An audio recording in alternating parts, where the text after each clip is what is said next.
रामकृष्ण हरी.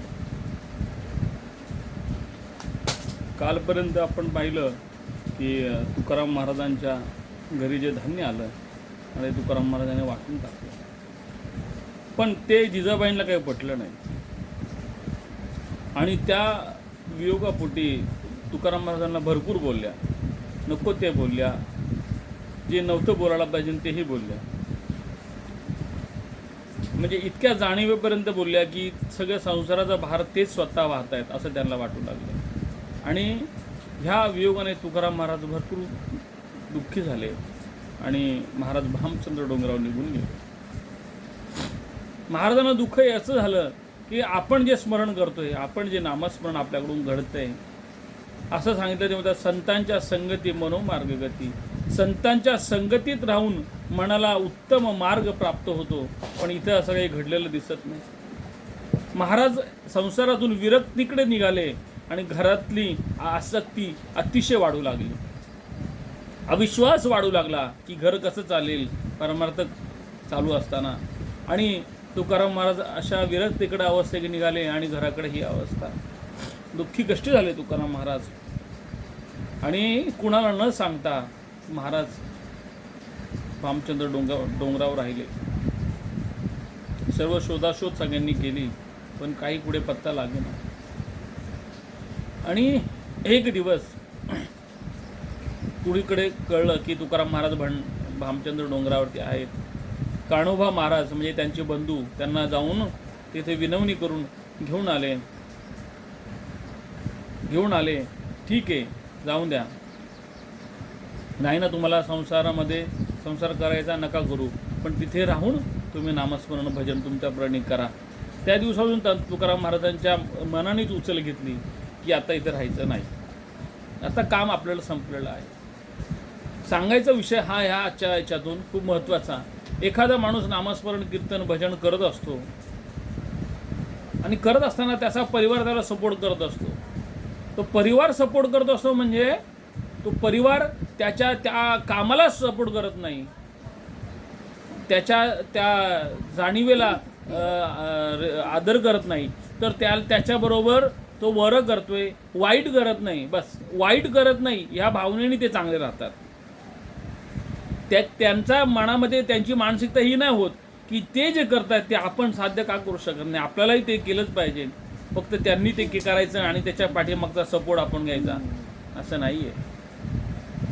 आपलं ज्याला भूक लागते त्याला स्वतःला जेवावं लागतं, तसा परमार्थही तसाच आहे. ज्यानी करावा तो त्यालाच भोगाला येतो.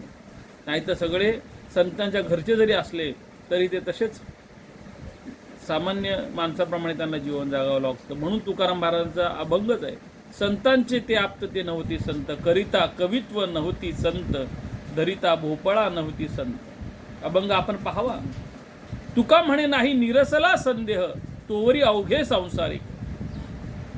म्हणून संतांच्या घरी आपण जरी राहिलो किंवा संतांच्या घरचे जरी झालो तरी संत होता येत नाही. ती अनुभूती प्राप्त करण्याकरता त्या संतांना सद्गुरू म्हणून बघावं लागतं. गुरु हा संत कुळीचा राजा, गुरु हा प्राण विसावा माझा, गुरु विण देव तुझा नाही नाही लोकी. घरच्या माणसांसाठी हे अवघड आहे खूप. एखाद्या माणसाला समाजामध्ये जास्त महत्त्व असतं पण घरामध्ये शून्य महत्त्व असतं. याचं कारण का? समाजातली लोक त्यांना मानतात पण घरातली मानत नाही. याचं कारणच हे आहे की त्यांच्याकडे बघण्याची दृष्टी नाही.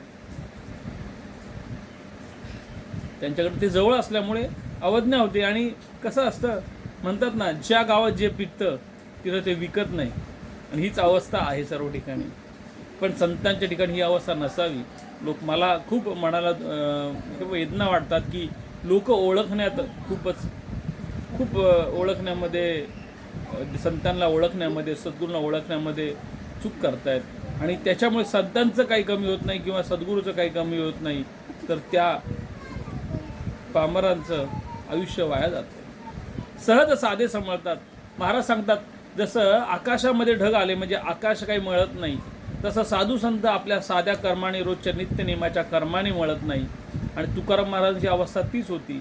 पण बाकीच्यांना, टाळकऱ्यांना, गाववाल्यांना ते साधे समजत होते. काय तुकाराम महाराजांना काही काम नाही, संसारातून सुटलेत आणि परमार्थात पडलेत. त्यांना काय कळतं का?